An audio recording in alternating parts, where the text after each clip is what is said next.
Hi, so I got a request from Shelly. She's interested in a skirt that I made a number of years ago, and it's a great skirt. It's real simple to make and it's a real great one to wear. A lot of wardrobe uses. So I thought that I wrote up some notes, and then I thought I'd just record a little video so you get a better idea of how it's constructed. It's really simple. One of those things where when you see it, it's like, oh. Anyway, so it is this skirt here.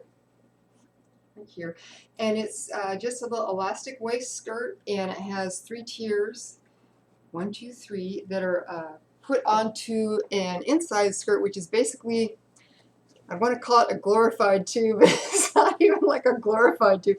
It's just a tube with the elastic at the top and a hem at the bottom. So you can see, I turned it inside out. Here, this part from here with the casing down to the hem is just like a straight tube with kind of really decorative darts to try and give it a little bit of shaping. And then this last tier is just applied to the hem at the bottom here.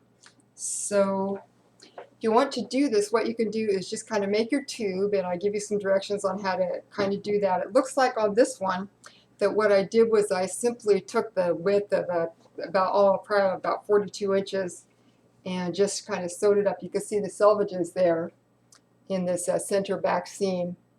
So I just kind of didn't even, do a French seam or anything. I just used the selvages, and then put the casing at the top.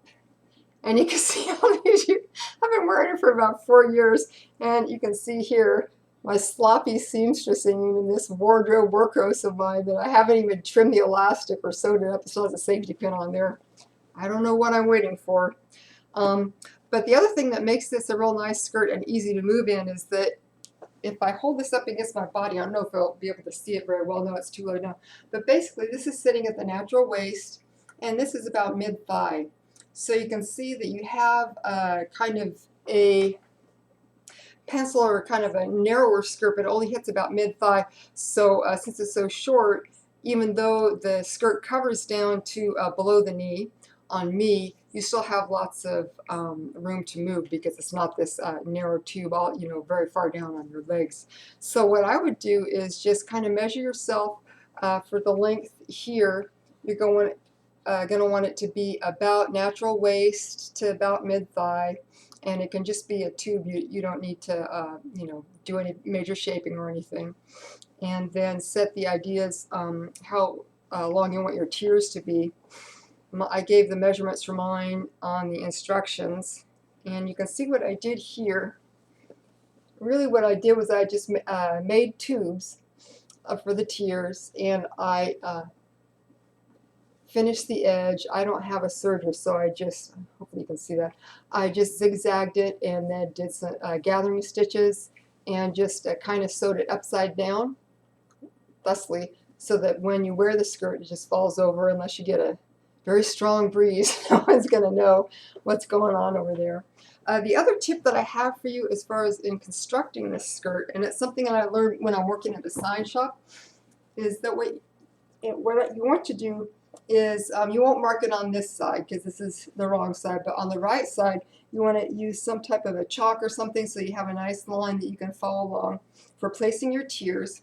And then when you're measuring for each tier, of course, the bottom one is going to go right against the hem. Then measure up from there for your first tier, and then measure from the hem again up to your line for placing your top tier. If you kind of measure here and then measure from here up, you can kind of start to accumulate mistakes, and it won't be as precise of an alignment there for you. And I like to mark where the lines for placing the tiers before I sewed up the tube, and then sew the tiers onto the inner skirt of the tube in the round, because then I thought you get a nicer effect. Sometimes when you're sewing everything up on the side with all these ruffles and everything, it kind of gets confused. And this way is you don't get any strangeness. They all just kind of lay nicely. So hopefully that will give you a couple tips and give it a better idea of how the skirt's constructed. Makes it easier for you to make your own. Now it's such a pretty, it's like a Japanese quilting cotton, and you can see it has these great little sakura and these little teeny tiny hearts. I don't know if you can see them, they're little tiny red hearts.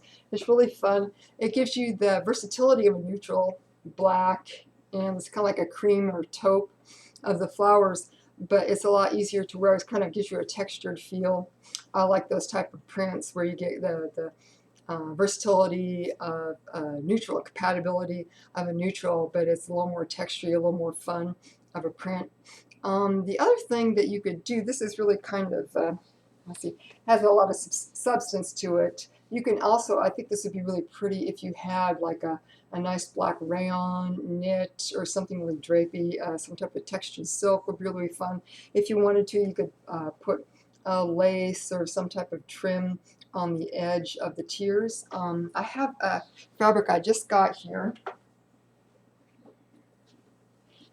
It's me again. And I thought this would be really pretty, although I'm probably going to make this length into some type of a dress because there was 3 yards of it and it was nice and wide.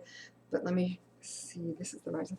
It's cotton voile, and it's got this kind of eyelet embroidery and these kind of wallpaper stripes going down it. But it's real floaty and lacy, but I thought something like that would be really pretty to try in this type of a skirt as well.